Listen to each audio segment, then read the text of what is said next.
तो बात करते हैं 42nd constitutional amendment act of 1976 की। इस अमेंडमेंट एक्ट को मिनी कॉन्स्टिट्यूशन भी कहते हैं and this was enacted by Indian National Congress headed by Indira Gandhi then. तो 42nd कॉन्स्टिट्यूशनल अमेंडमेंट एक्ट के अंदर कई सारी चीजें ऐड की गई और डिलीट भी की गई। तो देखते हैं सबको एक एक करके। इस अमेंडमेंट के अंडर हमारे प्रियम्बल में सोशलिस्ट, इंटीग्रिटी और सेक्युलर टर्म को ऐड किया गया था।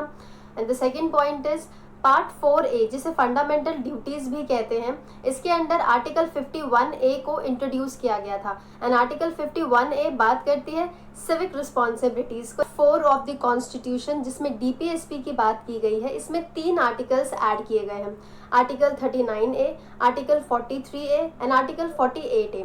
39A बात करती है फ्री लीगल एड के बारे में एंड आर्टिकल 43A बात करती है participation of worker in management and article 48A बात करती है protection and improvement of the environment. कुछ ऐसे आर्टिकल्स को भी अमेंड किया गया है जिसने सुप्रीम कोर्ट और हाई कोर्ट की पावर्स को लिमिट कर दिया है लेजिस्लेटिव मैटर्स में। तो वो आर्टिकल है article 31, article 131 and article 226 and article 368। Article 172 को अमेंड करके लोकसभा और स्टेट लेजिस्लेटिव के ड्यूरेशन को 5 साल से बढ़ा के 6 साल कर दिया गया।